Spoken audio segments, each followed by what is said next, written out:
watching Base F. Enjoy. The identity of the liberal capitalist is beginning to crumble under the weight of modernity. And what I mean by a liberal capitalist is basically just Americans, right? We operate within a liberal capitalistic society, and we all engage in capitalistic endeavors even if we don't agree with the capitalist system. I know some of you are like, I'm a socialist, I'm an anarcho-communist, I'm a gleep glorp, I'm a little gleep glorp. Some of you are gleep glorps, okay? But you all operate within a capitalistic society, and therefore I am using the most broad term I can to not offend anybody. So there we go. But even my little gleep glorps are exhausted. Politically, we are at our... We're done, dude. We're burned out. We've had enough.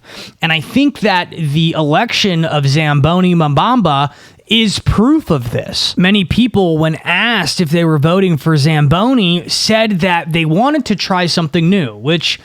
This is America. If you want to try something new, you can try to elect a Zamboni. And that's what happened. Zamboni won. Zamboni is the mayor of New York City now, America's largest city. Is it going to work?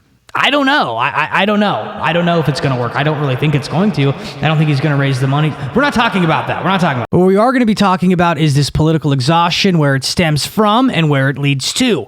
On the left, we have the romanticization of a potential revolution, the Bolsheviks, the French Revolution. Part of the resistance. On the right, we have the mythologization of the past. This mythologization leads to things like amorphous fascistic leaders of old who take on the shape of whoever is talking about them in whatever category they need that ex-fascistic leader to fit into. Some of you probably know what I'm talking about. And in World War II, what we really saw was we saw fascists versus communism. That's really like what World War II was, if you really boil it down. Strangely enough, the United States came in, and we are liberal capitalists, and we sided with the communists and ended up beating the fascists, and liberal capitalism ended up being the victor, which is strange enough. And interestingly enough, fascism arose as a third option out of what was going on in Europe at the time. Fascism was seen as a third position from communism and liberal capitalism.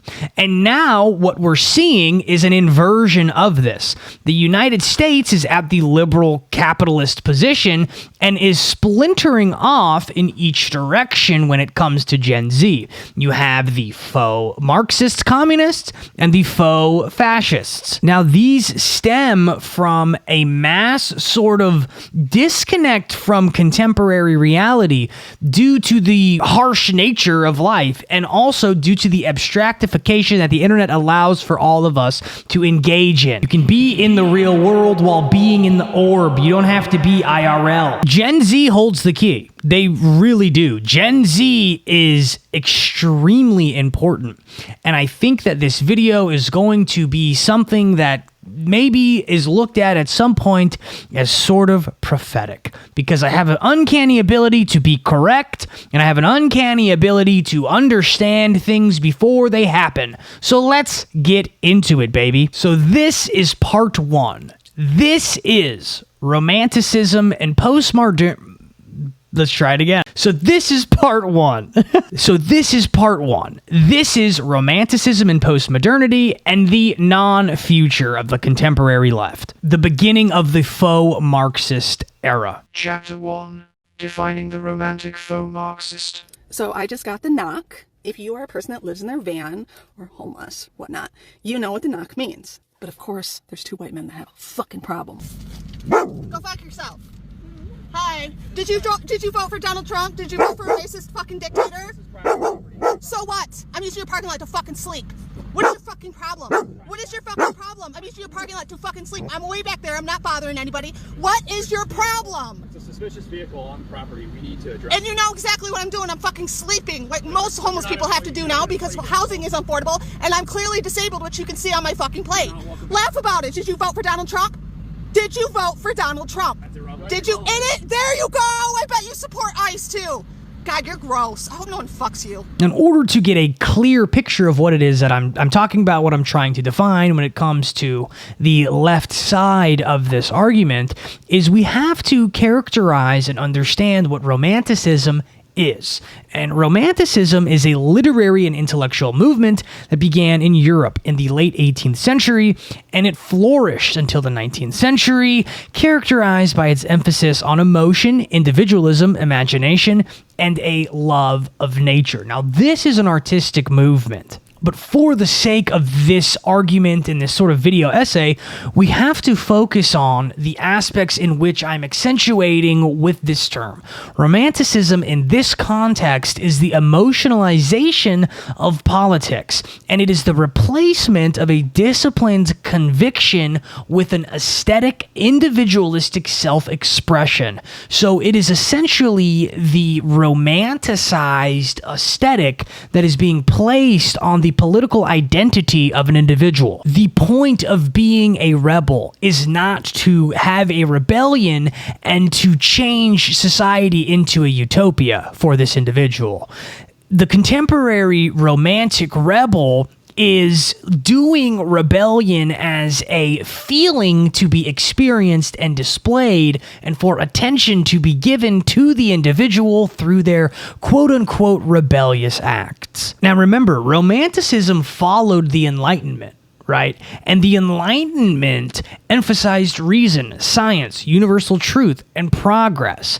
And the following of the Enlightenment for the Romantic is sort of what it's bashing against. And Romanticism seeks authenticity and moral intensity and a sense of sincerity over strategy, performance over pragmatism and praxis. Romanticism manifests as rebellion as an identity. The individual defines themselves through opposition, but not through a constructive, oppositional, strategic way of overcoming.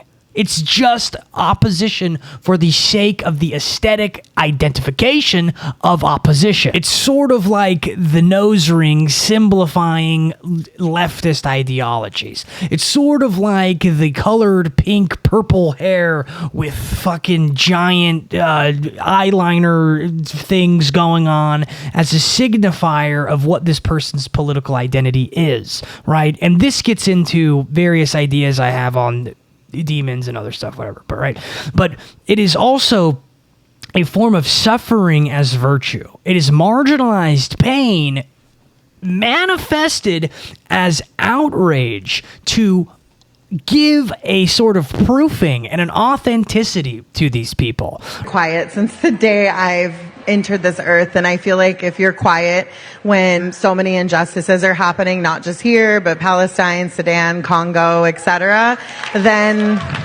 I literally blocked my brother yesterday. I'm not speaking to my mom, my stepmom, my dad. I'm collecting them like Pokemon. I'm like, who can I block next? And it stinks, but I just think that you have to stand for something. And I think as you get older or mature, and I feel like you guys are already far more mature than I was at your age, you have to stand for what matters to you. And when you see things happening, you have to say something, in my opinion. And I understand that there's like safety concerns, and I have a lot of privilege as a cis white woman saying those things, but I can't stay silent. I never will. I said yesterday, like, the right people will find you. The right opportunities will find you. The right friends will find you.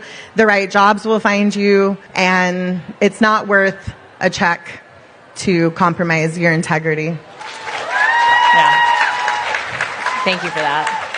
Right? The more outraged they are on their TikToks and through their emotional activism, which we're going to get to in a moment, the more real and authentic they are. And if you're not mad about it, you're not real. You're not one of them, and they're going to block you, right? And this is, and we see this happening all the time, right? These people block their family members, their parents, whoever it is, just because they might have different political ideologies. And this is in order to prove themselves to themselves that they are what they say they are, because they know they're not what they say they are, because it is an aesthetic. It is a political aesthetic. It is not an ingrained belief. And what follows this? What follows this is emotion as truth. It is a feeling that feeling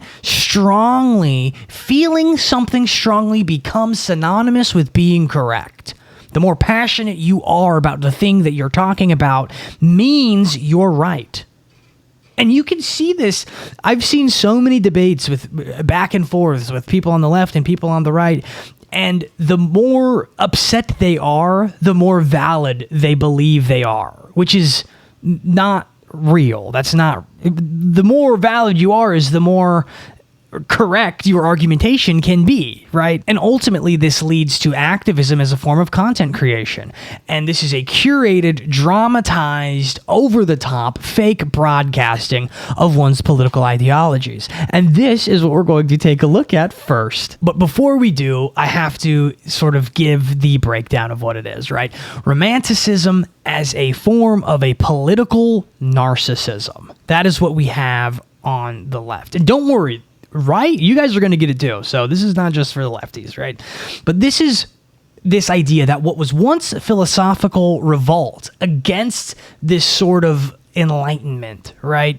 This sort of rationalism that was sort of lacking any emotion and it was super industrial has mutated into a digital performance of moral selfhood, where the revolution does not happen in the world. It happens in the mirror and on the phone.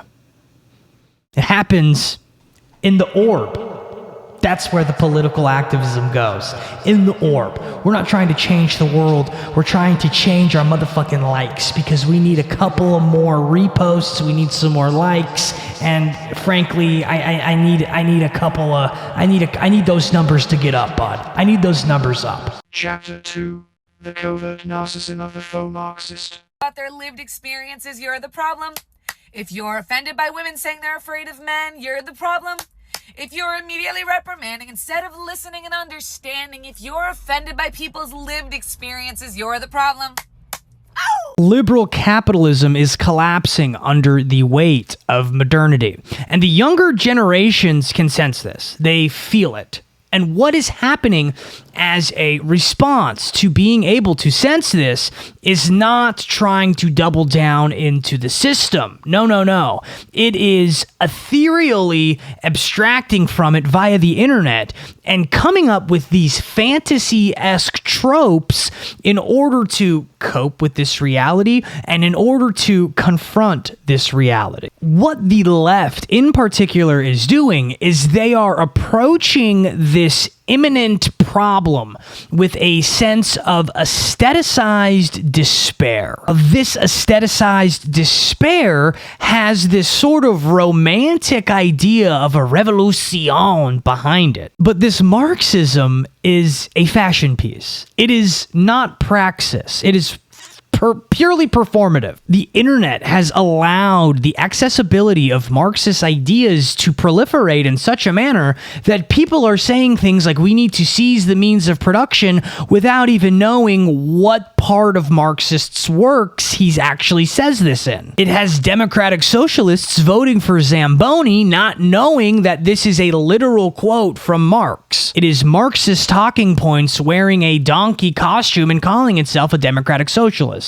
Which is kind of hilarious because these people, they don't know what they're talking about. And it's really troubling as somebody who went to a college who studied Marx extensively to a nauseating amount. Like it was, I can't stand Marx. I really can't. And as a former Marxist, you can just sense the bullshit. You can sense the fake Marxist, I'm a communist. Like, you cannot be a communist and sell your newspaper at these rallies. And I know I just pissed off the 5 communists watching this, and they're probably saying, well, we need capital in order to fund the revolution.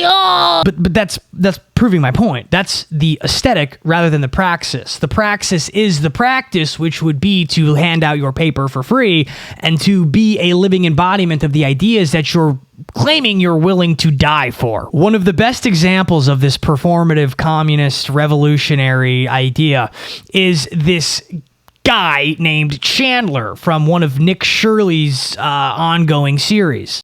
Nick Shirley is an independent journalist, and he goes to protests, what the left calls festivals, and he, reports on the things that are happening on the ground. It's very interesting. It's really good content. But he sides with the right, so I understand why some people might not like it. whatever, right? It's good content. He's a young kid. He's trying really hard. But there's somebody that is a part of this Portland Antifa scene. And the joke amongst these Antifa types is that everybody poops at Chandler's. And Chandler is somebody who has an apartment complex next to the ICE facility. So they all go into Chandler's to use the restroom. That's the joke. And what ended up happening was every single night they confront ICE and they have their protests, and ICE comes outside and they have to clear up the streets or whatever it is that they have to do, right? And Antifa will face them, and it's a little face-off. And sometimes the Antifa types will punch somebody or hit somebody, and then they get arrested, etc. You've seen the dozens and dozens of videos of this by now. But this Chandler person has become quite the character, and he definitely is one of these theater trope-esque individuals that I've been talking about. When he was standing across from the ICE agents, and ICE is walking out in their full military garb, about to do what they do, Chandler begins to break out in a solemn song as if it's the Hunger Games. So let's see, you have all these people in black bloc. That is what I would consider to be Antifa. Then you also have Chandler, legendary Chandler. What a revelation. We're on the ledge. He just started putting his stuff into his bit. Stay safe. All the dead our money kills. Never mind the widows weeping. Disregard the orphans' cries. When God waits the dead and sleeping, they'll be paid for by and by. Keep it going, Chandler. Chandler sing, That's pretty good, actually. That's the end of the song. You have another one? Lots of them. Next song? Some other time. Wow, that's impressive. You got a deep voice, bro. Deep voice, man. You got to use that thing. Protesting doesn't work out, definitely become an artist. Yeah, that's good advice, Haley. If protesting doesn't work out, we're back. And I'm so sorry. It is so performative and so silly and so ridiculous. This is reality. This is real life. I understand that, you know, When God waits. it's so hard to watch. When God waits. It's so fake. When God waits. You're singing an old revolutionary song When God waits. about orphans. When God waits. I don't even think that we have orphans anymore. I don't When God waits. think orphans exist any longer. The dead and sleepy. But to break out in this solemn song, When God waits. The dead and. the orphans of old When God waits. are coming around, When God waits. and they're going to take them away. What? When God waits. Like, dude, When God. what the fuck, bro? And this furthers my point. This revolution is content. This is content. It's not the consequence of the actions of, you know, the capitalists who are taking advantage of the disenfranchised. They're not doing it because of that. It's extremely prevalent, right? I personally feel like if this was not a performative action, the way he would go about this would be completely different. He's speaking with like a fake accent that's like not even from any discernible place. It's just a posh. I made a very strong point in this with the Rick Rubin videos. The truth resonates. The truth hits at a certain frequency. It is an archetypal, innate thing that is ingrained in our very soul. You can tell when something is authentic, and you can tell when somebody who is singing about orphans in 2025 is putting on a little bit of a show for everybody. When God waits. And this leads into my next point as a bit of a branch off. This is the TikTok emotional activist that I've also been seeing so much of, which has sparked a new theory known as nose ring theory, or the septum ring theory, which basically means anybody with a septum ring in a video is probably going to have leftist talking points. What in the world is happening in our country right now? And they're probably going to be crazy and like so left, it's not even on the political spectrum anymore. And if you think that poor people and people on food stamps are lazy, I encourage you to look at the lazy piece of shit inside of yourself. It is that of mental illness. Absolute just disgust. But let's sort of rewind it a little bit. We're fucking stupid. Basically, this emotionalized activism, it mimics action, and it mimics, like it's trying to do something. Septum ring theory? What now? What's next? But really what it is it's all for validation. It is designed for validation. There is a theme with them. It's almost like a script, right? And the theme and the tone always follows: someone is a bad guy, I'm outraged because they're so bad, and I can't believe it because I'm so good. Trump is going to do his best not to leave. We all know that, if he's still here. He's going to do his best not to leave. We all know that. And we know that he doesn't care about what he's allowed to do, what he's not allowed to do. He does what he wants to do, okay? So he's going to build this ballroom, whether or not he's supposed to or allowed to. I don't even want to talk about all that. What I want to ask is, one day, he's gone, right? He's either not the president anymore, or he's fully gone.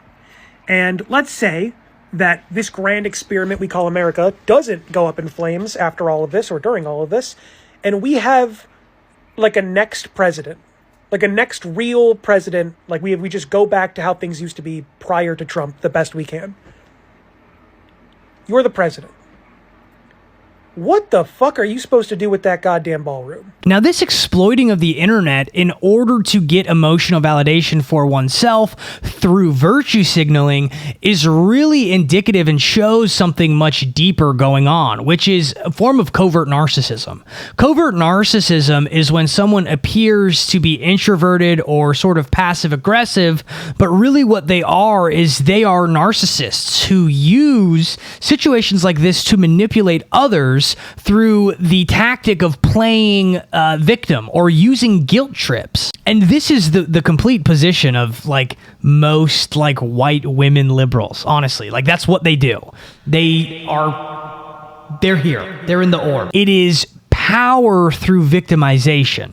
They always do this. I can't believe it. Wow, woe is me. Sounds like a very particular group of individuals who do this. Never mind. Now, in my opinion, this is actually created by the educational system, which rewards this sort of victimhood, and it really perpetuates this cultural Marxism that is always trying to distinguish between oppressed and oppressor. And usually, people who have the more leftist ideas find themselves in this oppressed category, and they love to push themselves deeper and deeper into this category. It's a very unhealthy perspective. It's a very unhealthy way to live. It completely fucks your brain up. My pharmacy that sends me my medications in the mail keeps sending them with childproof caps, despite there being multiple notes in my account to not do that. But that's what they want. They want their brain to be fucked up. They want to appear like they're the ones that are fucked up. I just learned that I don't get to eat this month. I don't get my food stamps this month because a motherfucker in the White House, an orange motherfucker in the White House, wants a ballroom for $3 billion. I don't get to eat. What? Because this gets them that attention, it allows them to be victims, and it allows them to call other people names in order to inflict violence upon them.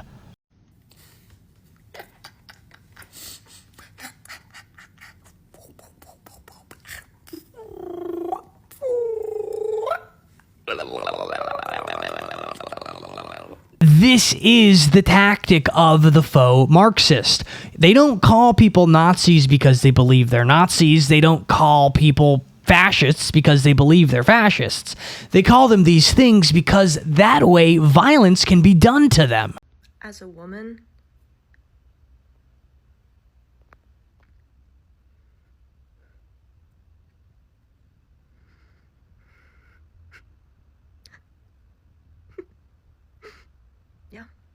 Notice how the Punch a Nazi referendum came out before any sort of, list of how to identify a Nazi, right? The 14 points of fascism that I've gone over on this channel are an afterthought. They don't care what categories and how many points of it you fill up, because if you've already been labeled a Nazi, then you're a Nazi, and then they can shoot you in the neck. What's up, shooters and future shooters of America? Have you been interested in getting a gun and maybe shooting some cool things, like maybe a fucking Klansman? Well, I got him. I got the White Klansman over here, the Grand Wizard Klansman over here, I got the dang Nazi from World War II, I got a fascist in America, I got the American Gestapo, and I got more American fascists. And what's going on here is we are making a bunch of gun range targets to make the fun at the gun range a little bit more entertaining, because who doesn't want to shoot a Nazi or a Klansman or some type of racist piece of shit?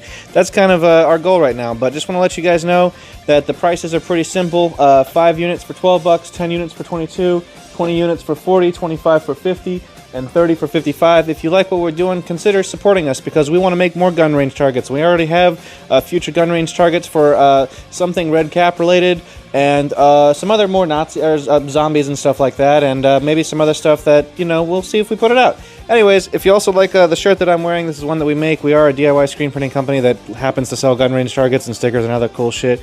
And yeah, thanks for the video. All right. Which is the point. The point is to justify the bad behavior, because the behavior of a narcissist is one that is ever consuming of the self, and it punishes everyone around you for just being around. That's what narcissists do. It's why the only way to defeat a narcissist is by not playing their game whatsoever. And if you've ever dealt with a narcissist, this makes them more furious than anything, because the narcissist doesn't care about what your reaction is. It only cares that it's getting a reaction. So to these people who are doing this sort of emotional activism where, they're basically just virtue signaling, right? It doesn't matter if what they're doing is helping. They don't care. They just want a reaction out of those they deem their enemy. And when you have this cultural Marxism that is operating and creating an oppressor dialectic, everyone is the enemy. Right? And when everyone is the enemy, you become the romanticized rebel in your own fucked up head. You become Bonnie and Clyde with the cops on your tail, because that's what they believe.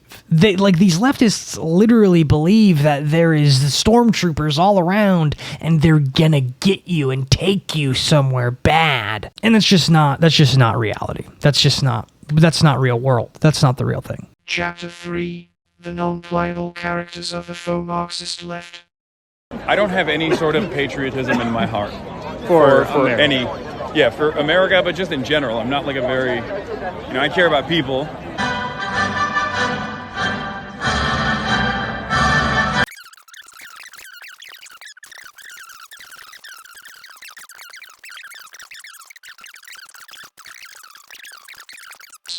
Sexuality.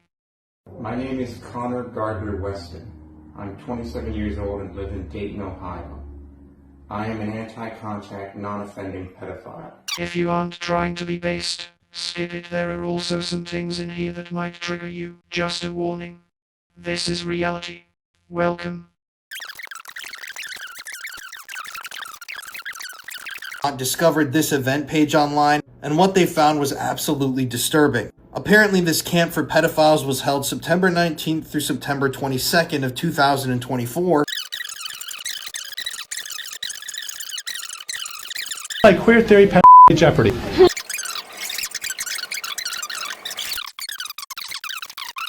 Chapter 5. The Non-Revolution. Hey, are you dirty MAGA fucks starting to realize that you've been the screaming minority, not the silent majority? Are you starting to realize that the socialist victory in New York City is just the beginning and we're coming for the fucking Oval Office? This goes out...